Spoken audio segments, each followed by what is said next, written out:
સૂર્યપુત્રી તાપીના લગ્ન કોની સાથે થયા એની એક રોચક કહાની છે, જેનો વેદવ્યાસે મહાભારતમાં ઉલ્લેખ કર્યો છે.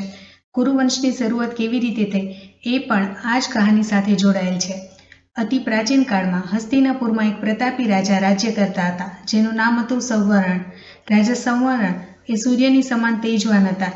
એ સૂર્યદેવના બહુ મોટા ઉપાસક હતા. જ્યાં સુધી એ સૂર્યદેવની ઉપાસના પૂરી ન કરી લેતા ત્યાં સુધી એ પાણીનું ટીપું પણ ગ્રહણ ન કરતા. રાજાએ પોતાની પ્રજાને પણ ખૂબ પ્રેમ કરતા હતા. પ્રજાને કોઈ પણ વાતનું કષ્ટ ન પડે એનું ખૂબ ધ્યાન રાખતા હતા. એક દિવસ સંવર્ણ એક પર્વત પર શિકાર કરવા માટે જાય છે. ત્યારે એ પર્વત પર શિકાર માટે ભ્રમણ કરતા હતા ત્યાં એક બહુ સુંદર યુવતીને જુએ છે. રાજાએ અત્યાર સુધી આટલી સુંદર યુવતીને ક્યારેય જોઈ ન હતી. રાજા સંવર્ણ મનને મોહી લેનાર આ સ્ત્રી પર આસક્ત થઈ ગયા અને બધું જ ભૂલીને પોતાની જાતને એ યુવતી પર ન્યોછાવર કરી દીધી. રાજા સંવર્ણ એ યુવતી પાસે પહોંચી જાય છે અને એને કહે છે કે દેવી, તમે કોણ છો? તમે કોઈ ગાંધર્વ છો કે કિન્નરી છો? તમને જોઈને મારું મન ચંચલ થઈ ઉઠ્યું છે. તમે મારી સાથે ગાંધર્વ વિવાહ કરી લો. પરંતુ એ યુવતી કંઈ પણ જવાબ આપતી નથી અને તે અદૃશ્ય થઈ જાય છે. યુવતીના અદૃશ્ય થવા પર રાજા અત્યારથી વ્યાકુળ થઈ જાય છે અને વિલાપ કરવા લાગે છે. સુંદરી, તમે ક્યાં છો? તમે મારી સામે આવો.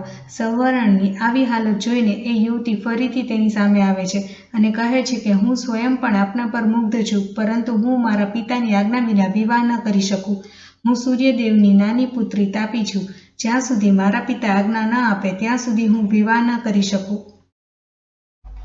જો તમારે મારી સાથે લગ્ન કરવા હોય તો પહેલાં તમારે મારા પિતાને પ્રસન્ન કરવા પડશે. આમ કહીને તાપી અદૃશ્ય થઈ જાય છે.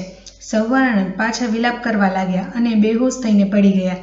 જ્યારે તે ભાનમાં આવે છે ત્યારે એને તાપીના વચન યાદ આવે છે કે તમારે મારી સાથે લગ્ન કરવા હોય તો મારા પિતા સૂર્યદેવને પ્રસન્ન કરો. સંવર્ણ તાપીને પામવા માટે તપસ્યા કરવા લાગ્યા. ઘણા વર્ષો વીતી ગયા. સૂર્યદેવ સંવર્ણની તપસ્યાથી પ્રસન્ન થાય છે, પરંતુ તે પહેલાં એની પરીક્ષા લે છે. જ્યાં સંવર્ણ ધ્યાન કરતા હતા ત્યાં તપસ્યામાં લીન બેઠા હતા. એના કાનમાં ધીમેથી એક અવાજ સંભળાય છે, રાજા, તમે અહીંયા તપસ્યા કરો છો અને તમારી રાજધાનીમાં આગ લાગી છે. સંવર્ણ ધ્યાન મગ્ન જ રહ્યા અને તેને કોઈ પણ પ્રત્યુત્તર ન આપ્યો. એના કાનમાં બીજો અવાજ સંભળાય છે, તારા કુટુંબના બધા જ સ્નેહીજનો આગમાં બળી ગયા છે. ત્યારે પણ સંવર્ણ હિમાલયની જેમ ધ્યાનમગ્ન રહ્યા. ત્રીજી વખત એના કાનમાં અવાજ સંભળાય છે કે સંવર્ણ, તારા રાજ્યની પ્રજા અકાળે આગમાં બળી રહી છે. ત્યારે પણ રાજાએ કંઈ ઉત્તર ન આપ્યો અને એ તપસ્યામાં લીન રહ્યા. આથી સૂર્યદેવ પ્રસન્ન થાય છે અને રાજાને વરદાન માગવા કહે છે. રાજા કહે છે કે મારે તમારી પુત્રી તાપી સાથે વિવાહ કરવા છે. સૂર્યદેવે કહ્યું કે તાપી પણ તને પ્રેમ કરે છે. આજથી તાપી તારી થઈ. સૂર્યદેવ બંનેના વિધિવત લગ્ન કરાવે છે અને આવી રીતે તાપી અને રાજા સંવર્ણના લગ્ન થયા. લગ્ન બાદ તાપી અને સંવર્ણને એક પુત્ર જન્મે છે, જેનું નામ હોય છે કુરુ.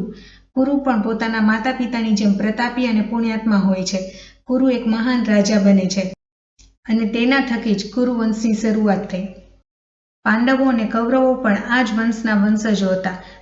ધૃતરાષ્ટ્રના 100 પુત્રો કુરુ રાજાના નામ પરથી જ કૌરવો કહેવાયા. Thank you for watching and please subscribe the channel.